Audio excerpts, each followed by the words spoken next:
देखिए, जब बात आती है डेंगू फीवर की, तो कैरिका पपाया लीफ एक्सट्रैक्ट का महत्वपूर्ण योगदान रहता है डेंगू फीवर को ठीक करने के लिए। कंपनियों को अच्छे तरीके से पता रहता है कि कैरिका पपाया वह मेडिसिन मानी जाती है, आयुर्वेदिक पत्ती से बनी हुई वो दवा मानी जाती है जो डेंगू फीवर में प्लेटलेट को बढ़ाने का कार्य करती है। देखिए, मार्केट में बहुत ज़्यादा कैरिका पपाया लीफ एक्सट्रैक्ट के साथ सिरप आते हैं जो डेंगू फीवर में प्लेटलेट्स कम होने के कारण उसको बढ़ाने का कार्य करती है। तो हमारे पास जो इस वक्त सिरप उपलब्ध है वह है प्लेटिजन सिरप।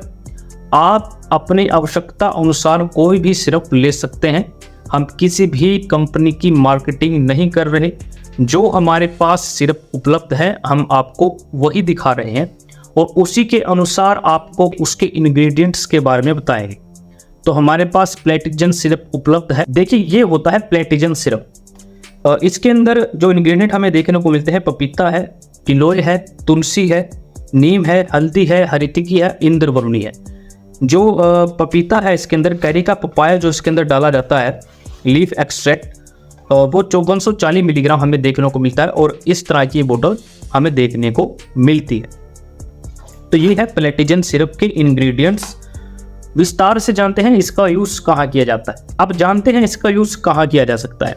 देखिए, जब आपके प्लेटलेट्स काउंट लो हो जाते हैं, प्लेटलेट्स की जो संख्या होती है वो 1.5 लाख होती है।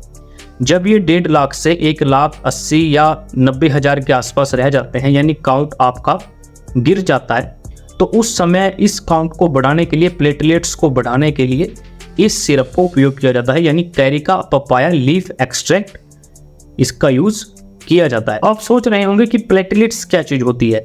ये एक ऐसी रक्त कोशिकाएं होती हैं, जब आपको चोट लगती है और खून आता है तो उसको रोकने का कार्य करता है प्लेटलेट्स, यानी क्लोट। ठीक है, तो उसे कहते हैं प्लेटलेट्स।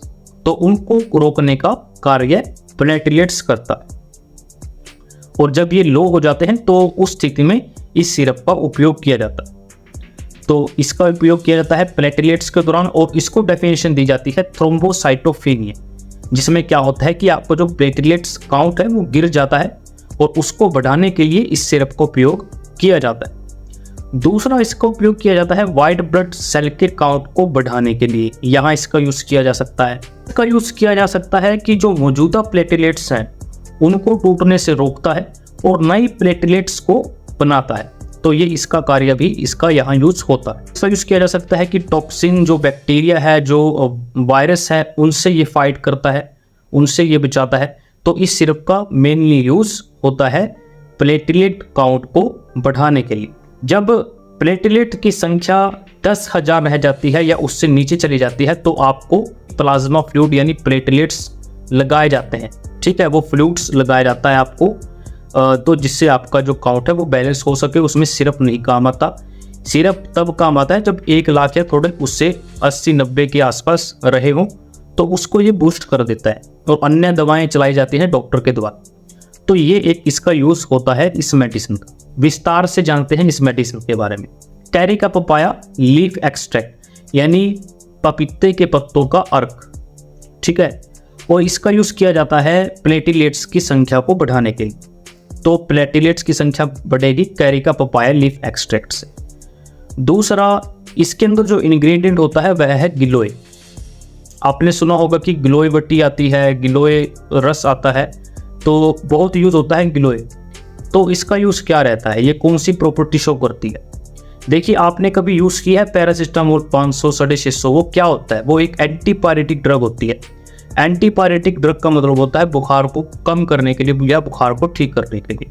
ठीक है, ऐसा नहीं है कि एलोपैथी के अंदर ही ये सभी गुण पाए जाते हैं, ये गुण आयुर्वेदिक में भी होते हैं। तो ये गिलोय जो होती है वो एक एंटीपायरेटिक प्रॉपर्टी शो करता है, वो प्लेटलेट की संख्या को बढ़ाता है। तो ये इसका काम रहता है। अगला है नीम।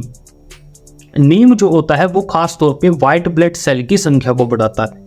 ठीक है, और ये एंटीपायरेटिक, एंटी इन्फ्लामेटरी और एंटी माइक्रोबियल प्रॉपर्टी शो करता है। अगला इंग्रेडिएंट है हल्दी। हल्दी बहुत बार यूज होती है, खाने में भी यूज होती है। ठीक है, और दूध के साथ भी कई बार हल्दी दी जाती है। तो ये एक antiseptic property, anti inflammatory property और एंटी वायरल प्रॉपर्टी मानी जाती है। अगर हल्दी को लेना है तो दूध के साथ ले सकते हैं, उसका बेनिफिट अच्छा मिलता है हल्दी का। अगला इंग्रेडिएंट है इसमें तुलसी। तुलसी धार्मिक दृष्टिकोण से भी महत्वपूर्ण होती है और दवा के रूप में भी बहुत महत्वपूर्ण माना जाता है तुलसी। इसकी जो प्रॉपर्टी होती है वो एंटीपायरेटिक प्रॉपर्टी होती है, यानी जो बुखार को कम कर सके। जितने भी आपको इंग्रेडिएंट्स बताए हैं उनके ये यूज होते हैं, जैसे कैरिका पपाया लीफ एक्सट्रैक्ट का यूज होता है प्लेटलेट्स की संख्या को बढ़ाने के लिए। नीम वाइट ब्लड सेल को बढ़ाता है। तुलसी एंटीपायरेटिक प्रॉपर्टी शो करती है। हल्दी एंटी इन्फ्लेमेटरी एंटीवायरल प्रॉपर्टी होता है। तो ये इसके एक यूज होते हैं जो इस इंग्रेडिएंट के अंदर, इस सिरप के अंदर होते हैं। तो अब जानते हैं कि किन कंडीशन में ये सिरप नहीं लेना चाहिए। प्रेगनेंसी है तो वहाँ इसका यूज नहीं किया जा सकता। ब्लीडिंग डिसऑर्डर है वहाँ इसका यूज नहीं किया जा सकता। एस्प्रिन की टैबलेट का यूज करता है, यानी थिनर मेडिसिन का यूज करता है, खून पतले की मेडिसिन यूज होती है और लेते हैं वो ग्रहण करते हैं, तो वहाँ इसका यूज नहीं किया जा सकता। प्रोस्टेट जिसको डिसऑर्डर है वहाँ इसका यूज नहीं किया जाता। हार्ट रिलेटेड मेडिसिन का जो यूज करता है वहाँ भी इसका यूज नहीं किया जाता। तो ये यहाँ पे इसका यूज इस मेडिसिन का सिरप का नहीं करने की सलाह होती है। अब इसके डोजेस के बारे में बात करें, इसका डोज क्या रहता है कि जिससे जो प्लेटलेट्स की जो संख्या है वो बढ़ सके और डेंगू और जो मलेरिया है उससे रिकवरी मिल सके। इसकी जो डोज रहती है अडल्ट में, आप इसकी जो डोज रहती है दिन में 2 बार ले सकते हैं। 10 ml दिन में 2 बार ले सकते हैं, 5 दिन तक ये सिरप चल सकता है। दूसरा, अगर बच्चा 6 से 12 साल का है तो ये 5 ml चल सकता है दिन में 2 बार। तो ये जो डोज रहती है वो सफिशिएंट रहती। तो हमने डिस्कस किया प्लेटलेट सिरप के बारे में, प्लेटिजन सिरप के बारे में। ये क्या है, डेंगू में और मलेरिया में इसका यूज़ किया जाता है, क्योंकि आज के समय में डेंगू फीवर बहुत हो रहा है। तो हमने सोचा कि ये वीडियो बनानी चाहिए, आपके सामने ये डिस्कस करना चाहिए। अगर आपको प्लेटलेट्स का कोई सिरप चाहिए तो आप अपने क्षेत्र के अनुसार कोई भी सिरप ले सकते हैं, उनमें ये इंग्रेडिएंट हो तो अच्छा है। अगर कैरिका पपाया लीफ एक्सट्रैक्ट भी है तो भी बहुत अच्छा है। तो ये अपनी चॉइस के अकॉर्डिंग डिपेंड रहता है। दूसरा, खुद से ट्रीटमेंट नहीं लेना है, डॉक्टर की निगरानी में लेना है। हमारा लक्ष्य सिर्फ आपको मेडिसिन की जानकारी देना होता है ताकि आपको एक जर्नल इंफॉर्मेशन मिले। कल अगर आप कोई एग्जाम देने जाए तो वहाँ अगर ये क्वेश्चन पुट हो गया भाई कैरिका पपाया का क्या यूज होता है, तो आप बता सकते हैं कि प्लेटलेट्स की संख्या को बढ़ाता है। 1.5 लाख होती है, 1.5 लाख से अगर नीचे चला जाए प्लेटलेट्स की संख्या तो इस सिरप का यूज किया जाता है। प्लेटलेट्स भी हमने आपको बता दिया वो क्या चीज़ होती है। तो ये आपकी बेसिक जानकारी को इन्हांस करता है, इम्प्रूव करता है, ठीक है। और अपने खुद से ये यूज़ नहीं करना है, डॉक्टर की सलाह से ये यूज़ करना है। तो होप आपको वीडियो पसंद आई होगी। मैं मिलता हूँ आपको अगली वीडियो में। नमस्कार।